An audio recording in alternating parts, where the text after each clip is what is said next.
बीड जिल्ह्यातील सामाजिक एकता अबाधित राहावी याकरता काँग्रेस प्रदेशाध्यक्ष हर्षवर्धन सपकाळ यांच्या नेतृत्वाखाली मसाजोग ते बीड सद्भावना पदयात्रा काढण्यात येते आहे। सकाळी 8:30 वाजता मसाजोगमधून या पदयात्रेस सुरुवात होईल आणि या पदयात्रेमध्ये देशमुख कुटुंब सहभागी होतील। बीडमध्ये या पदयात्रेचा समारोप होणार असून यात्रेची तयारी आता पूर्ण झाल्याचं समजतंय।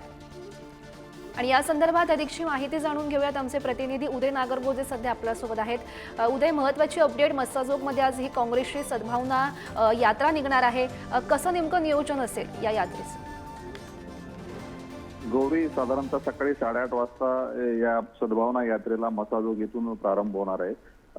मसाजोगचे सरपंच संतोष देशमुख यांच्या प्रतिमेला अभिवादन करून ही सद्भावना यात्रा निघणार आहे। ती 2 दिवसीय ही पदयात्रा असून उद्या म्हणजे 9 तारखेला बीडमध्ये पोहोचणार आहे। या दरम्यान जे काँग्रेसचे नूतन प्रदेशाध्यक्ष हर्षवर्धन सपकाळ यांच्यासह काँग्रेसचे प्रदेश पातळीवर सगळे नेते या रॅलीमध्ये सहभागी होणार आहेत, या पदयात्रेमध्ये सहभागी होणार आहेत। बीड जिल्ह्यात गेल्या काही दिवसात जी सामाजिक स्थिती निर्माण झाली आहे त्यामध्ये कुठेतरी सुधारणा व्हावी, सामाजिक एकता राहावी, यासाठी या पदयात्रेचं आयोजन केल्याचं काँग्रेसच्या वतीनं सांगण्यात आलं आहे। गौरी, नक्कीच उदय, धन्यवाद दिलेल्या सविस्तर माहितीसाठी।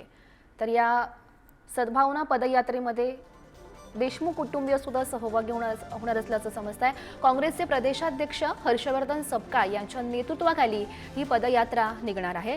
8:30 वाजता सकाळी या पदयात्रेला सुरुवात होईल।